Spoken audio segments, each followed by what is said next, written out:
el objetivo de la charla es básicamente hacer como una pequeña introducción sobre lo que es R. R es un lenguaje muy amplio, digamos, igual que cualquier otro lenguaje de programación, se usa para una infinidad de cosas. Vamos a resumirlo más que todo como para hacer una introducción. Si ustedes ya después de esta charla dicen, mira, R es un lenguaje que me gustaría aprenderlo, que me gustaría tenerlo día a día, entonces podemos ver si se pueden acercar a nosotros como parte de la práctica de Analytics, podemos ver si podemos ir montando como algún workshop o más bien una serie de workshops para ir poniéndolo, o ustedes en sus casas pueden irlo traveseando, también se vale. Entonces básicamente es como hacer como una introducción y ver por qué este es importante para lo que es Data Analytics. Entonces vamos a ver qué es lo que la agenda, vamos a empezar a ver qué son datos y seguro algunos de ustedes ahí están pensando, hey, datos otra vez. Vamos a ver otra vez qué son datos. Yo sé que son datos, pero tal vez refrescarlo un poco nos puede ayudar a entender un poco más por qué esto es importante, dado que es Data Analytics. Entonces entender muy bien qué son datos es sumamente importante. Vamos a ver qué son visualizaciones de datos. Vamos a ver un poco de manipulación de datos, que es Tidy Data. Tidy Data lo vamos a ver como datos ordenados. ¿Y por qué vamos a usar R? Entonces, ¿por qué todo este montón de información? Como les expliqué anteriormente, es para ver dónde se ubica R en lo que es el área de Analytics como tal. Vamos a ver un poco de manipulación de datos, distintos, ya entrando en la carnita de lo que es R, lo que son tipos de datos, funciones, un poco de scoping, creo que eso lo incluye, o puede ser que no, pero si no lo puedo incluir. Cómo leemos un poco de información, que es Deepler. Deepler es una librería que es muy utilizada para lo que es manipulación de datos, y nada más vamos a mencionar un poco lo que es ggplot2, que es una, de eso sí no traigo como un demo, pero vamos a mencionar por qué esto es importante. Entonces, ¿qué son datos? Bueno, la definición de datos, esta es una que sale en Wikipedia y en uno eh, de los programas, de los cursos que hice en Coursera, lo utilizaban y creo que se adapta muy bien a lo que son, que ver que los datos son un conjunto de datos cualitativos y cuantitativos, de los cuales pertenecen a un set de items. Entonces, vamos a ver como cualitativos todos estos datos que son como país de donde procede, lo que es sexo, por ejemplo, si estuviéramos hablando de algún tratamiento médico, podemos verlo como treatment, por ejemplo, y vamos a ver datos como eh, cuantitativos, todo lo que son números, ¿verdad? Como altura, peso, presión arterial, todas estas cosas que puedes, digamos, que puedes medir con números. Entonces, ¿por qué esto es importante? Porque dado que vamos a analizar lo que son datos desde un punto estadístico, entonces vamos a ver todos estos sets de datos como una población. Entonces ya esta población nos permite hacer inferencias estadísticas para ver en base a estos valores que son tanto cualitativos o cuantitativos para poder empezar a hacer predicciones o para empezar a manipularlos como tal. Ahora bien, dado que... ¿aló? Ok. Dado que tenemos, ya entendemos más o menos un poco mejor lo que son datos, vamos a ver lo que son visualización de datos. Eh, Podemos ver que una visualización de datos es como la representación abstracta de información, más que todo como de una forma gráfica o proveniente de un gráfico. Entonces estos pueden ser que nos permiten predecir patrones, tendencias, nos permiten ver correlaciones y estos se pueden presentar de una forma tradicional como en un reporte, en una tabla o en una hoja o un spreadsheet. Entonces puede ser como una hoja de Excel o de OpenOffice, etcétera, ¿verdad? Entonces esto nos permite como a entender un poco mejor los datos. Este compañero que vemos aquí, que es John Tukey, dice que the simple graphic has brought more information to the data analytics mind than any other device. Básicamente, bien simple, un buen gráfico nos puede ayudar a entender muy bien la información.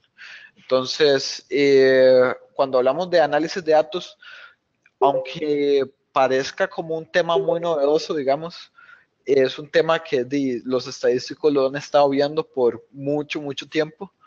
Y John Tukey, que es un matemático y que desarrolló el FFT algoritmo, Boxplot, creo que sabe de qué está hablando, dado que es un matemático muy famoso. Y si se pregunta qué es un boxplot, es este gráfico que vemos para acá. Un boxplot es un gráfico que nos ayuda a predecir o ayuda a entender distribución de tendencias. Entonces nos permite ver cuál es el piso eh, y el tope de un elemento percentil, igual como cada uno de los distintos medias, digamos, de una distribución en una población. Entonces creo que él sabe, dado que creó su propio gráfico, entiende muy bien cómo se estructura. Este compañero que vemos aquí se llama Hadley Whitham, es el científico, es un científico en RStudios.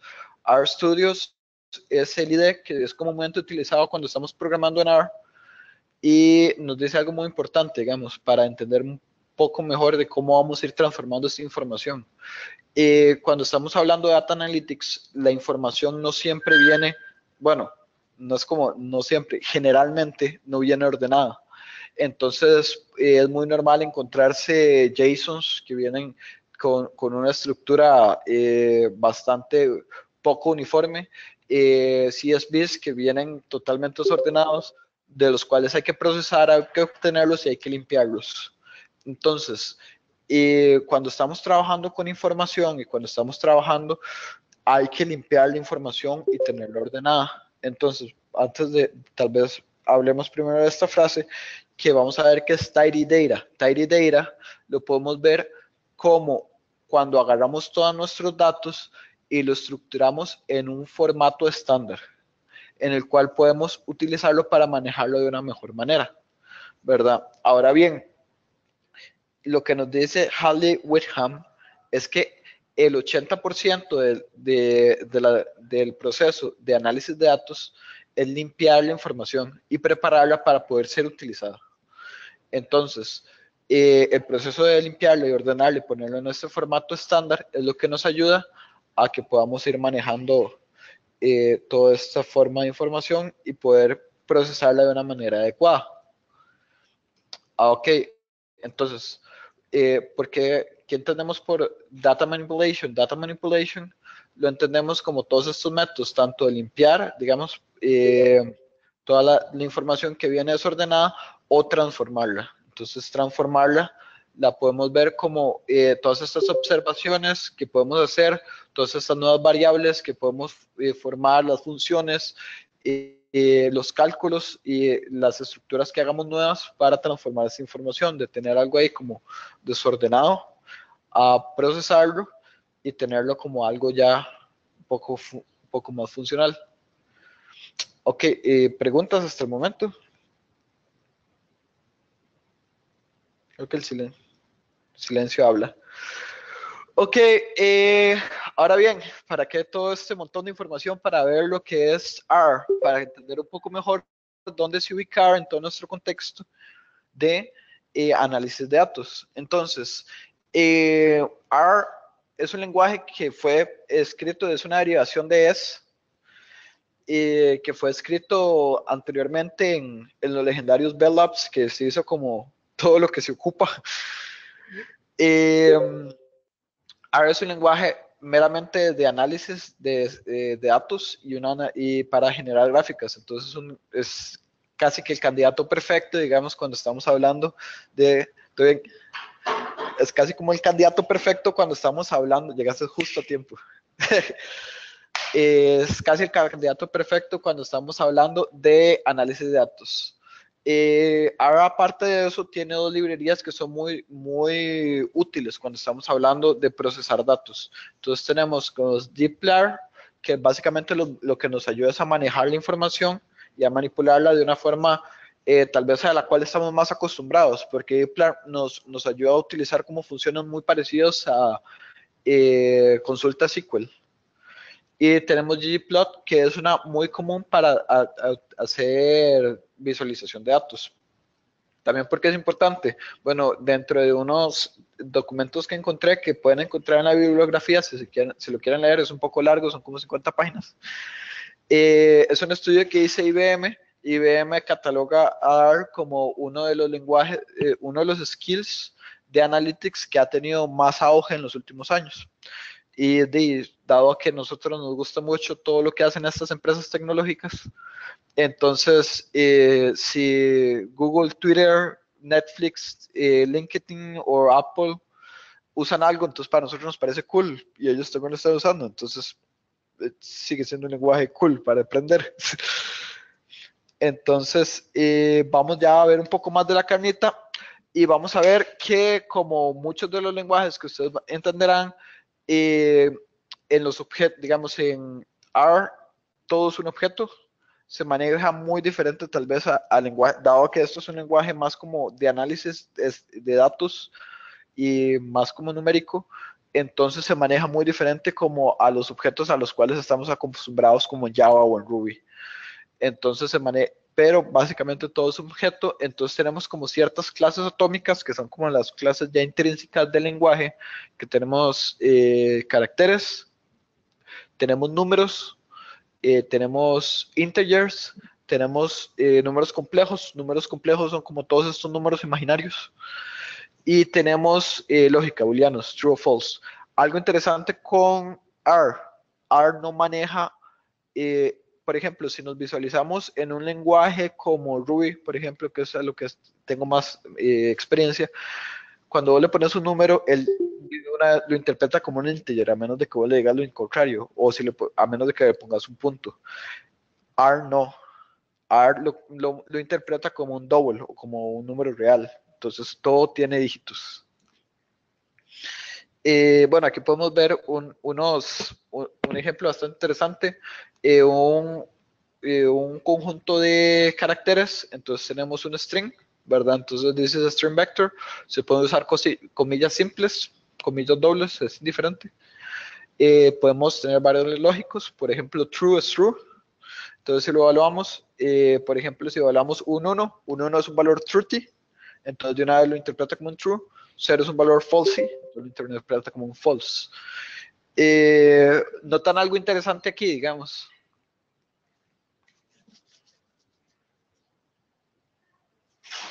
Por ejemplo, bueno, esto lo extraje, digamos, de consultas que hice en RStudio, entonces, esto lo vamos a ver más adelante.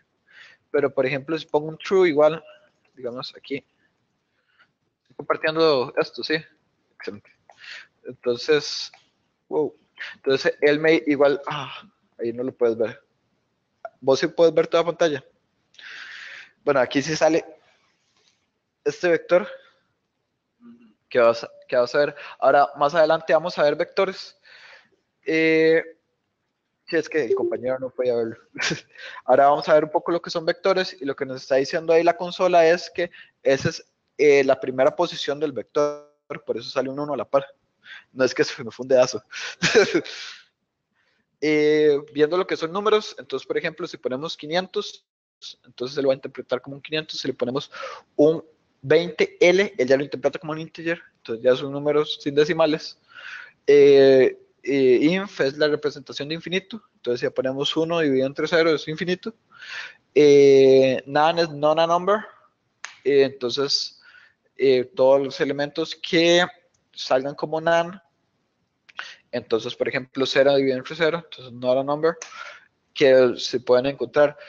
Cuando estamos procesando datos es muy normal encontrar nans, por ejemplo, o elementos que no tienen, o sea, elementos que están vacíos. Entonces, hay veces cuando lo leemos hay que decirle al lenguaje, hey, ¿cómo quiere que usted interprete los vacíos? Entonces, hay veces que usted maneja como nans, hay veces que encuentras como una NA, digamos, que es cuando ya encontrás un valor que no está presente en un CSV, por ejemplo, y tenés que ver cómo lo procesas. Tenemos vectores los podemos ver como un array, pero unos arrays más como en C, ¿verdad? Que son arrays que son solo de un tipo.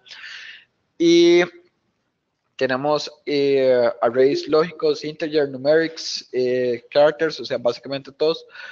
Que tenemos números 0.5, por ejemplo, valores lógicos, que son true, false, valores complejos, como los que podemos ver abajo con las notaciones. Podemos hacer por ejemplo, tipo de array de rango, digamos, de integers. Entonces podemos hacer un vector de 9 a 29, por ejemplo. Entonces tenemos ahí 20 números de los cuales puedes utilizarlos. Bueno, los vectores son valores que son solo un tipo. Las matrices es básicamente lo mismo, pero tenemos una dimensión más. Entonces, cuando generas una matriz, entonces aquí tenemos una matriz de 2 por 2, por ejemplo, 2 por 3, perdón. Y si hay que decirle, hey, usted a esta matriz, tenemos esta directiva que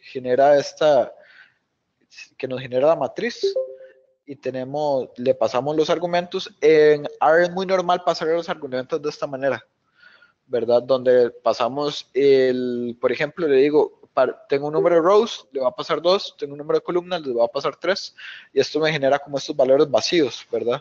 Que es lo que yo le hablaba, que son los NA, que existe por ahí. Y yo puedo usar esta función, por ejemplo, para decirle como, ok,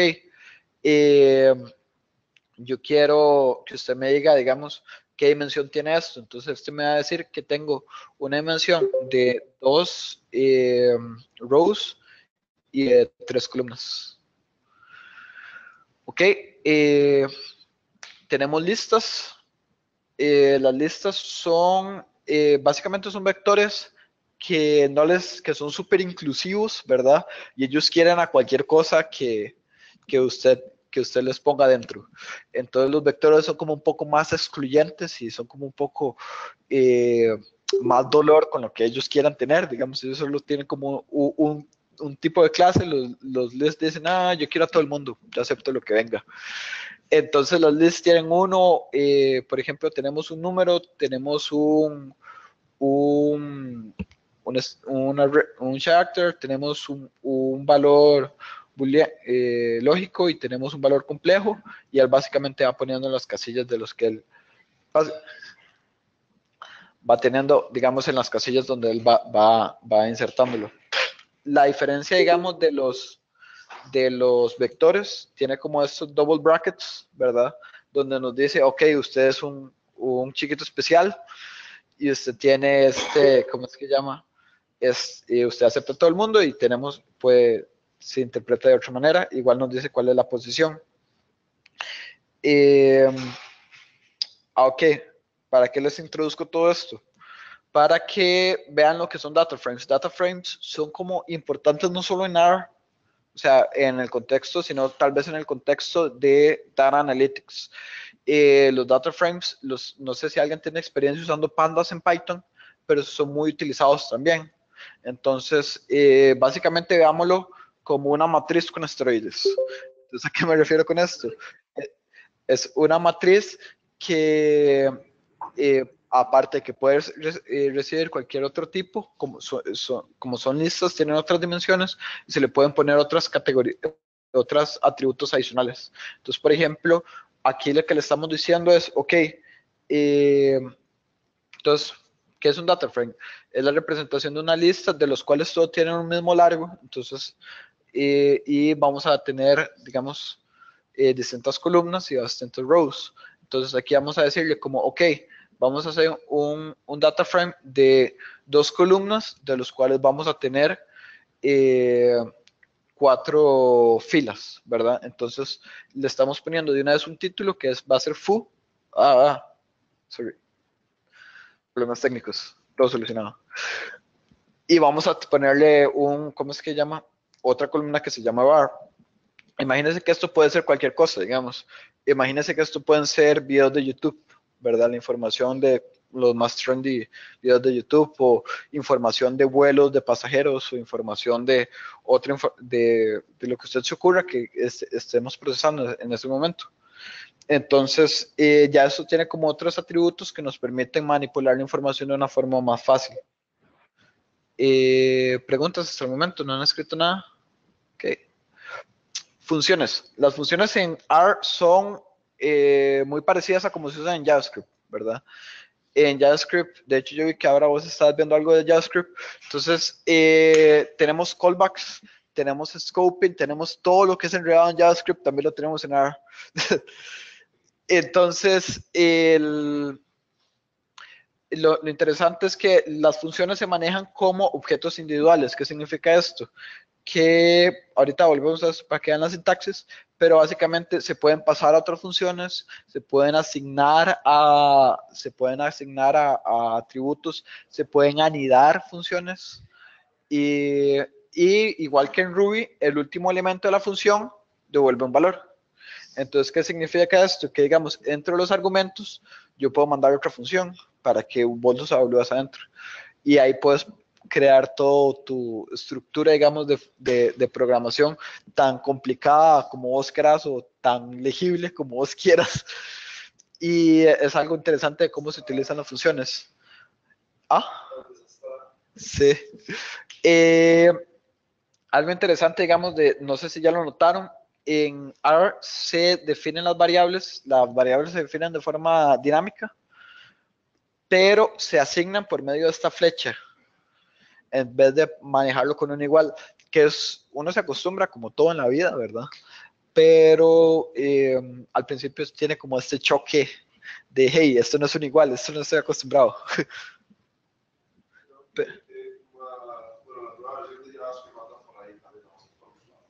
Sí. Igual si manejas un igual, creo que no hay bronca, pero es mejor, por estándar, siempre es mejor utilizar la flechita. Leer información, se puede leer información de infinidad de recursos. Puse aquí uno de los que más he utilizado, que más que todo es leer CSVs. Se pueden leer JSONs. Para leer JSON, la librería que yo recomendaría sería como TidyJSON, que es como una que es muy fácil para recomendar, para utilizar, perdón, fácil para recomendar. Eh, Hay otra librería JSON, esa no me gustó tanto, que es como, no me acuerdo ahorita cuál es el nombre, pero TidyJSON es muy buena. Hay dos formas de leer CSV, por ejemplo, que sería como read.table y read.csv. Estos dos nos lo devuelven como data frames. Podemos leer de archivos planos como readlines. ¿Qué pasó? Y podemos cargar cosas de un workspace. Digamos, cuando estamos manejando, por ejemplo, aquí tengo RStudios, cuando para cargar archivos hay que cargar un workspace. Entonces, una forma, una forma fácil de hacer esto es que nos vamos aquí, se me perdió. Hacemos un load workspace, set directory. Entonces uno carga, por ejemplo, el directorio donde vas a trabajar. Entonces, por ejemplo, yo voy a trabajar, estoy creando carpetas nuevas. Eso no es lo que quería hacer. Por ejemplo, yo quiero trabajar aquí en YouTube. Ya hago choose. Entonces, él me carga qué madre con este monitor. Bueno, set WD de Word Directory, y ya me carga la ruta donde estoy trabajando. Entonces puedo cargar, por ejemplo, cualquiera de estos CSVs de los que tenemos, y estos que creé nuevos por error porque le apreté un botón que no era. Entonces vamos a borrarlos. Sí. Por ejemplo. Entonces, para eso nos sirve el load. Por ejemplo, el read table. Cuando leemos, por ejemplo, un CSV, hay veces quieren headers, por ejemplo. Entonces los headers ya nos dicen cómo se llama la columna y cómo se dispara. Entonces hay veces que no tienen headers. Hay veces y esto es como todo parte de cómo queríamos limpiar la información, ¿verdad? Que era lo que les hablaba al principio. Hay veces los headers vienen en la línea 10, ¿verdad? Hay veces que los tenemos divididos. Entonces, el read table tiene distintas funciones, entonces como unas básicas, como tiene header, ¿sí? Cómo se va a separar por comas, por pipes, etcétera, digamos, por algún carácter raro, porque no sé, al cliente se le ocurrió que era cool dividir sus CSVs con una arroba. Entonces ahí vamos a ver cómo se separan, por ejemplo. Y, por ejemplo, eso es un ejemplo. Esto es una base de datos, o sea, es una información real de los trendy videos de YouTube que estuvieron como hasta enero de este año, creo que fue. Entonces, básicamente lo leemos. Con esto puedo, digamos, obtener, estoy haciendo un head 4, entonces le estoy diciendo, devuélveme como los primeros 4 y le estoy diciendo, digamos, esto sería como filas y estos son columnas, entonces le estoy diciendo, devuélveme las primeras 5 columnas para los cuales yo quiero trabajar. Entonces, de estos va a ser el video, el trendy date, el title, por ejemplo, y lo que es el channel y la categoría. La categoría viene en un JSON aparte. Entonces estos son como uno de los trendy videos, por ejemplo, Good Mythical Morning, que si no lo han visto es muy bueno, o Saturday Night Live, que es lógico que casi que todo lo que ellos hacen es trendy. Y parece que el iPhone 10 también fue como muy trendy en estos días. Ah, sorry. Nada, golpear, ya me regañaron. Vamos a ver preguntas hasta el momento con lo que son tipos de datos. Leer, ¿no? ¿Todo bien? O estoy volando, los dormí.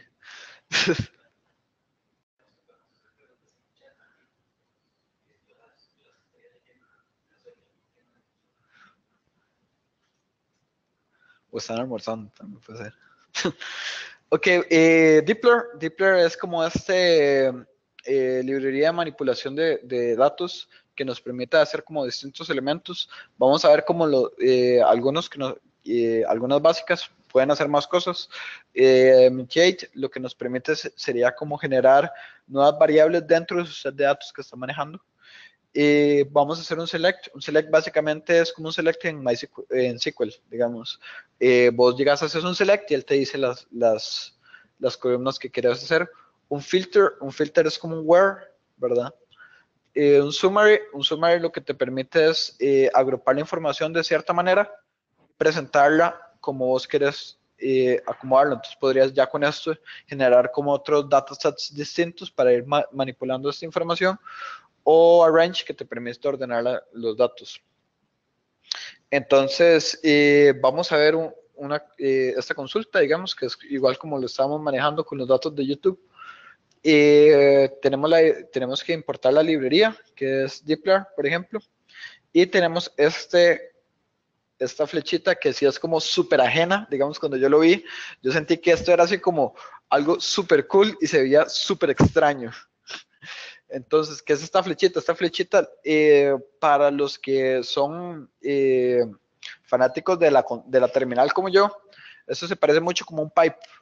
Cuando vos haces un pipe, entonces agarras el último elemento que lo manejas y lo consumes dentro de la próxima función. Entonces, si manejamos esta información, digamos, podemos hacerlo. Por ejemplo, aquí estamos cargando la información en the table. Y si ustedes ven aquí, por ejemplo, uno de los parámetros que tenemos, el primer parámetro que consume the table, el head, es de dónde va a filtrar la información. Si ustedes ven acá, ya no tenemos ese primer parámetro, sino nada más le decimos como de los primeros 4. Y ese primer parámetro se los pasan estas flechitas. Entonces, lo que le estamos diciendo aquí es que obtenga de la table, páseselo a select, obtenga estos primeros 4 columnas que son title, view, category ID y channel title, y esto que obtuvimos, páseselo a head y head, obténgame las primeras 4. ¿Hasta ahí todo bien? Ok. Aquí vamos a ver un filter. Lo interesante de este filter son dos cosas. Uno es, bueno, volvemos a las flechitas, ¿verdad? Entonces vamos a obtener, dado que a mí me gusta mucho YouTube y por eso escogí esto, y me gustan mucho los videojuegos, entonces hice un Category ID por el ID 20. El ID 20 son la categoría de videojuegos de YouTube. Entonces, cosas que fueron trendy, casi que cualquier cosa que diga Switch es trendy, ¿verdad? Entonces, salieron como estos elementos. Ahorita no están agrupados como por nombre o fecha, entonces, por ejemplo, YouTube los tenía seccionados por cuando fue trendy este, ¿cómo es que llama? Este video específico. Entonces, por ejemplo, aquí estuvo este Our First Date, que es uno de los niveles de Cuphead. Entonces estuvo como en distintos, fue trendy distintos días, o sea, en distintas épocas. Y L.A. Norris, que salió para Switch y que fue bastante interesante cuando salió este video en particular. Entonces, fueron como los trendy topics. Entonces, aquí se puede hacer un filter.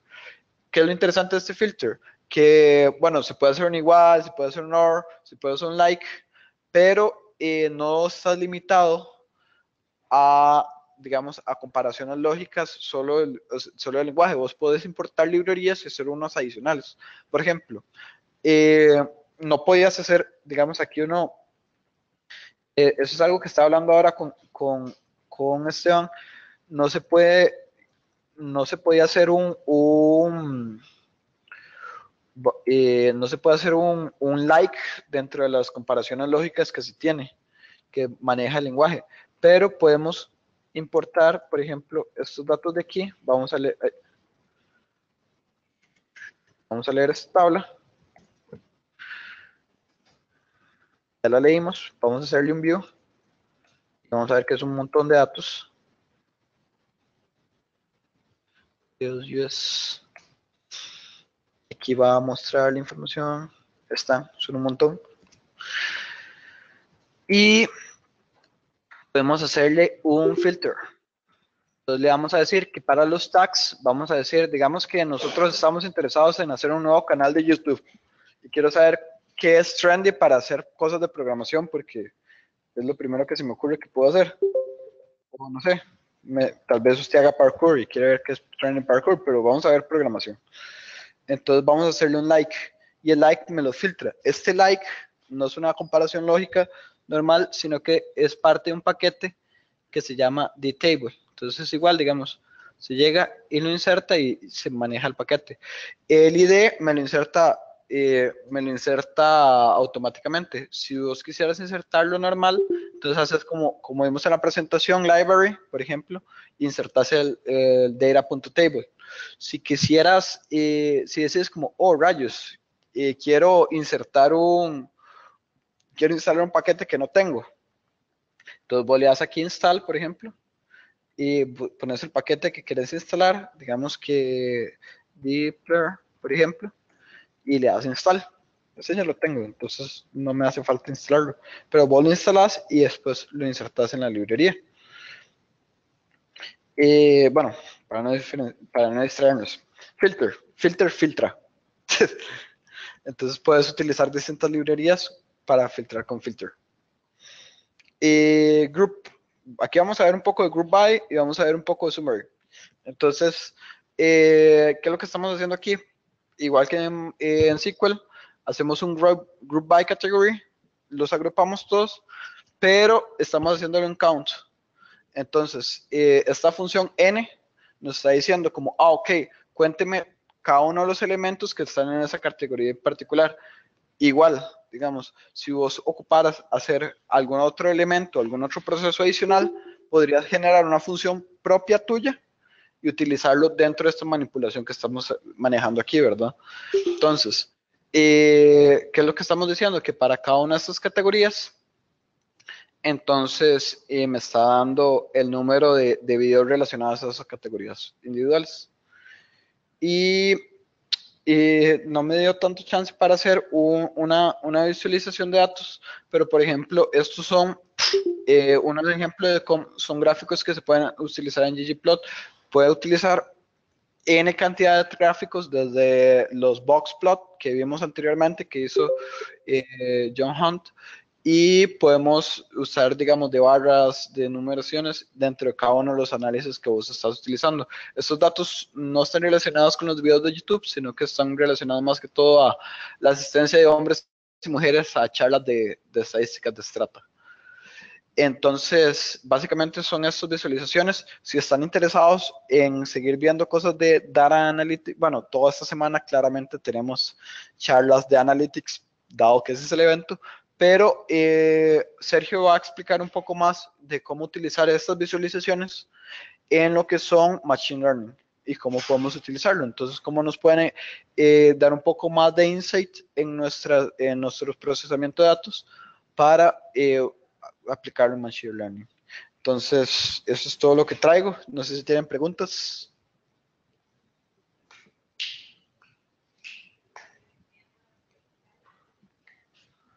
Tal vez no me quedó, tal vez no me quedó claro cómo el pipe reconoce los parámetros que él está recibiendo.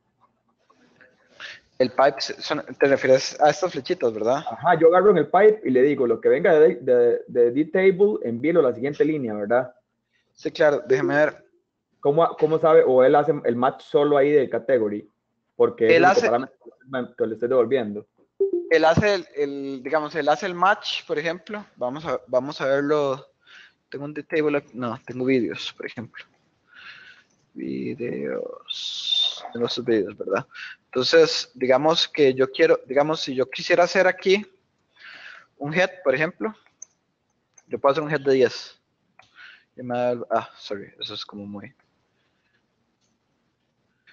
¿verdad? Este video es como para que lo puedas entender bien. Este video es una función propia del ID. Entonces ahí tengo los primeros 10 videos, ¿verdad? Entonces, ok, ahora después de que ya tengo esos primeros 10 rows, digo, mira, es que la verdad no me interesa tanto revisarlo así porque me gusta más verlo como videos. Se lo vamos a asignar y vamos a ver videos US, se lo vamos a mandar a head, y el primer elemento que reciba head, o sea, el primer parámetro que antes, rayos, y vamos a hacerlo otra vez, es para que me entendas bien. Videos US, y vamos a hacer head, ¿verdad? Entonces, el primer elemento que tiene head, el primer parámetro que recibí aquí, ¿verdad?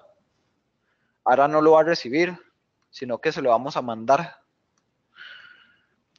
Entonces, digamos que vamos a revisar otra vez head y vamos a recibir un 4. Entonces, el primer parámetro que él recibe es el que usa como para consumir, y generalmente en todas estas funciones de manipulación de datos, siempre el primer parámetro es el que consume la información. Sí, ya sé cómo funciona, entonces sí, ya me quedó claro. Entonces, si hacemos aquí un view y hacemos videos, entonces me va a devolver los primeros 4. Es excelente. ¿Tenemos otra pregunta?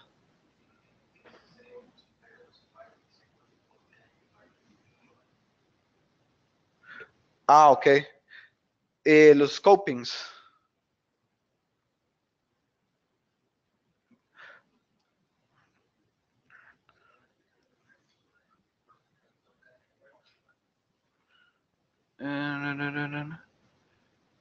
Por lo general toca environment global. Sí, digamos, déjeme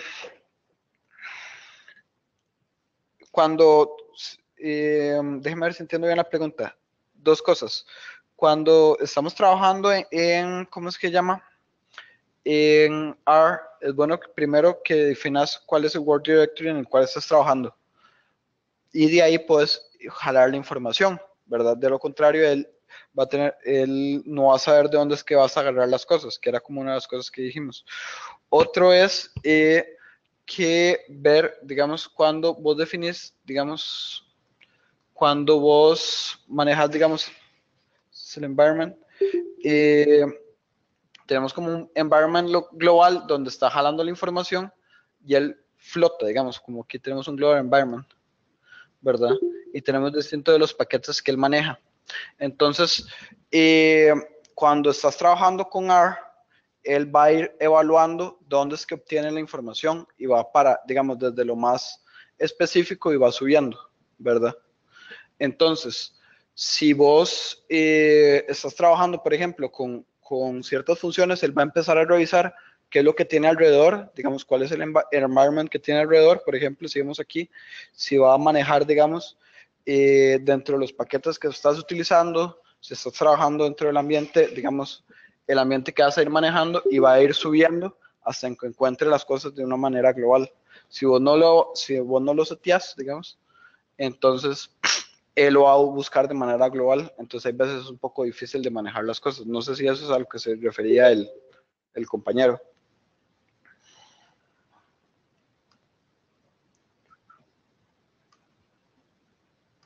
Por ejemplo, si hacemos una analogía en relación, digamos, como algunos de nosotros somos web developers, ¿verdad? Si hacemos una analogía, por ejemplo, en JavaScript, cuando vos manejas algo en JavaScript, generalmente queda en global lo que vos estás manejando.